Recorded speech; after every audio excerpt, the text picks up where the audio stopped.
Salam. Baru-baru ini di ibadat rumah tangga Mama Pendeta Tin Muni membahas bercerita firman Tuhan dari Yohanes 15 ayat 9 dan seterusnya tentang perintah untuk saling mengasihi. Dan Mama Pendeta udah sempat singgung tentang orang kalau mengasihi terkadang dia pun ego dia buang. Dia pun ego itu akan dia hilangkan. Bahkan terkadang orang juga dicontohkan bahwa kalau punya ada kue, 2 potong kue, dan di rumah ada 2 orang anak, terkadang orang saling memakan, tapi kue ini akan dibawa pulang untuk kasih kepada anak. Orang akan rela berkorban, dan itu adalah kasih, dan itu adalah perintah mengasihi, dan itu adalah kasih. Nah, setelah habis ibadat ada orang tua yang bercerita dengan beta dan teman-teman yang lain bahwa dia sonde puas dengan firman Tuhan. Sonde puas bukan karena Mama Pendeta membawakannya tidak bagus atau kurang baik, tetapi tidak puas karena dia merasa bahwa dia punya ego yang luar biasa, dimana kalau dia suruh orang, dia mau orang harus ikut. Di rumah itu kalau dia omong, dia mau anak-anak ikut. Dia sonde mau kalau dia dibantah, dan dia merasa bahwa bagaimana caranya atau kenapa sampai dia begitu.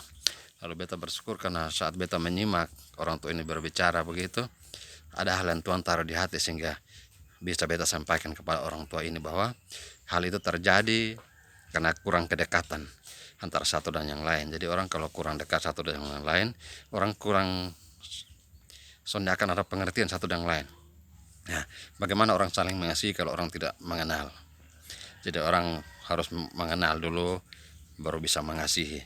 Dan Tuhan mengatakan bahwa kita itu sahabatnya kalau kita melakukan kasih yang diperintahkan.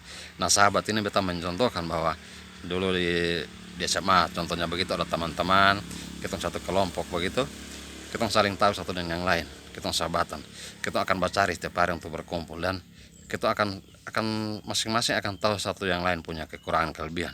Contohnya beta kalau sudah maka itu berarti beta semua diganggu, maka soalnya akan ada yang mengganggu begitu.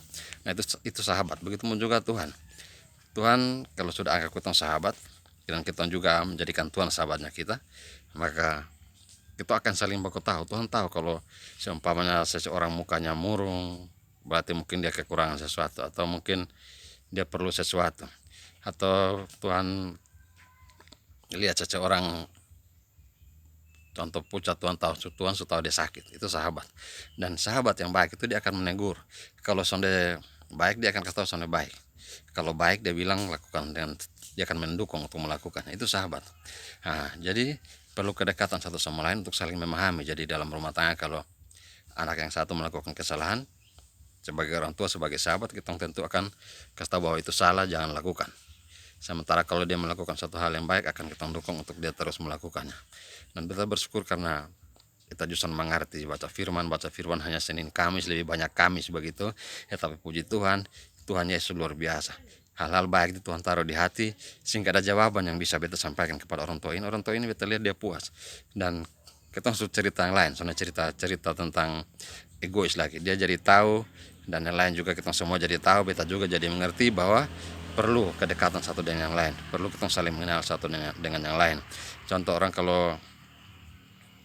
kayak ada orang yang kalau walaupun dia belum makan, tapi kalau dia capek sekali dia mau tidur dulu, nanti dia sendiri bangun baru makan, dia mau dibangunkan. Nah, itu seperti beta begitu.